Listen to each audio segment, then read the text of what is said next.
What's up guys, JayzTwoCents here, and we're gonna continue our series of bad ideas concocted from the bathroom. Honestly, that's where I come up with most of these ideas. And also just a warning for the next probably few months, there's gonna be a lot of construction noise going on behind us because they're building a new thing across the street and there's big construction equipment. So, I apologize for that, and I'm gonna go ahead and move forward and make the best of this. This is a stock AMD cooler. This is not even a Wraith cooler, it's just the plain old chunk of aluminum that they put a copper disc in, and this is what ships with like most of the Ryzen stuff below an 1800X. You guys remember we did the 4x4 or the 480 by 480 rad that we built with the box fan, and then we took an AC and hooked it up to it.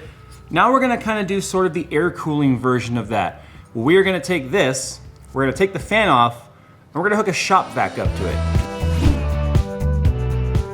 Today's video is sponsored by Squarespace, and whether you're looking for a domain, an online website, or an e-commerce site, get started today with Squarespace. Squarespace's templates make it easy for you to set up your website and get that look and feel that you want, and doesn't require any updating or patching because it all happens automatically. In fact, I even launched an e-commerce site when I was selling my custom cycling jerseys because I didn't know the first thing about creating an online cart by myself. So I utilized Squarespace, and that got me up and running the very same day. But if you need a domain, you can handle that too through their easy and hassle-free domain registration, transfer, and management. Squarespace empowers millions of websites across thousands of industries for people just like you and me. So head on over to squarespace.com for your free trial, and when you're ready to launch, head to squarespace.com/JayzTwoCents and save 10% off your website or domain.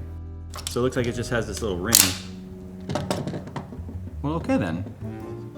Oh, it broke. This is our sacrificial fan. We need to cut the core out.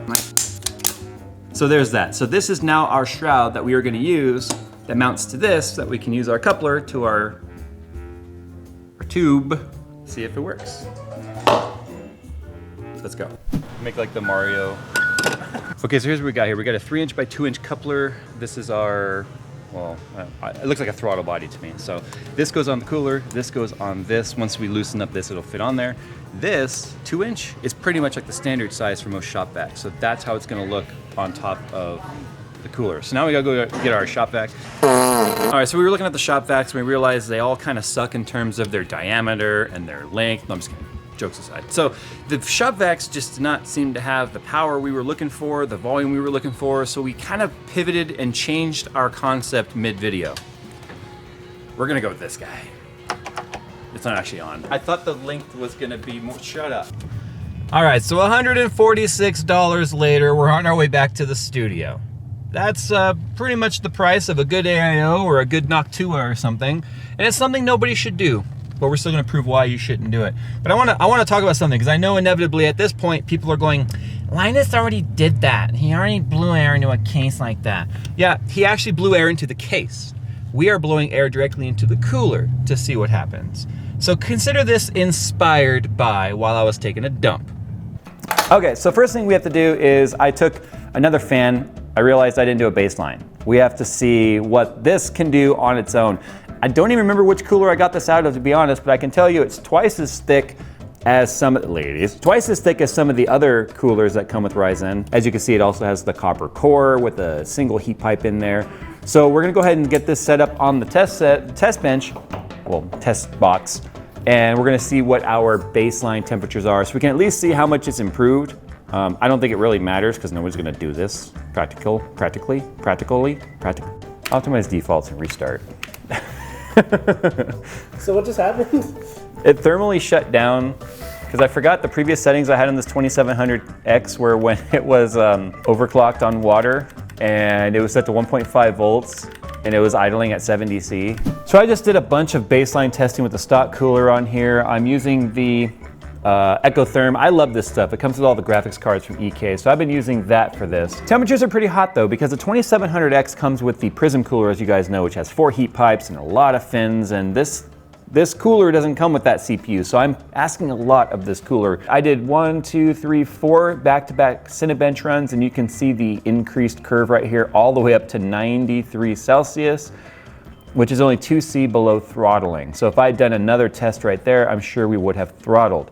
I've done OCCT, letting that run on loop, and it actually run one time. It got so hot it shut off the computer because of thermal throttling. So the reason why I'm using this cooler, to be honest, instead of something like the Prism or the Wraith, is because it's round, and that makes it easier for me to mount a round coupler to it. But if we can actually get this cooler now to not throttle, then we'll know that it worked. I mean, considering we're gonna be shoving like 155 mile per hour air and 480 CFM at it, I think it'll work. Say hello to my little friend. The tape.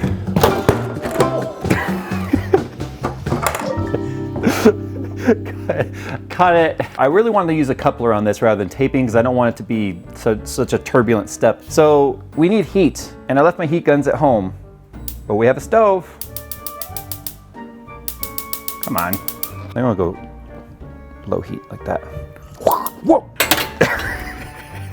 I can't feel hot. Oh, that is warm. I can feel that. I did it. I mean, it's amazing how well this, how well all of this actually fit together.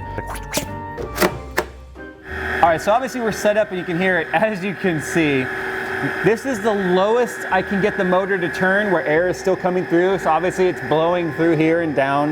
We are currently idling at 36C. That's 10C lower than it was before. And we are going to go ahead and let OCCT go, doing large data sets, and we will ramp up the speed as it goes. We're already thinking we need to adapt this for a future video where we blow it into a graphics card. 57, 67, you know what?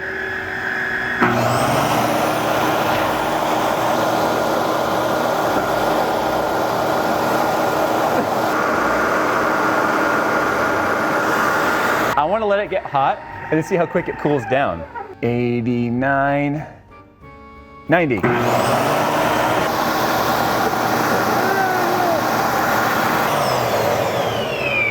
Okay, I'm gonna stop torturing my neighbors here. Here's the bottom line. This is stupid. It's actually not even the coolest air you could be giving it because the turbine motor, or the motor, is heating up the air actually. There's warmer air coming out than ambient when you put that high speed. When it's on low speed, it was actually much cooler air, but as the air goes through the turbine, it's getting warmed up by the motor. In fact, I believe the motor is actually being cooled by the air coming in. So we're actually blowing warmer than ambient air on that. Does that seem practical for 22, 23C improvement? No. But were we gonna do it and spend 150 bucks on this video to try it? Of course. I mean, what else would we do? I want to point out too, the reason why I was pointing at the GPU was because the air was going through here, going down, hitting, and then just going out in the 360 degree direction around it. And it was actually cooling off the GPU because enough of that air was coming around to the front, the GPU was picking it up and off it goes. So that's why it was idling down in the 20s. That's exactly why I feel like we need to, for our next video where we do something like this, we rig up this directly into a GPU. And I hear the piano guy next door. So you know what? How's it feel?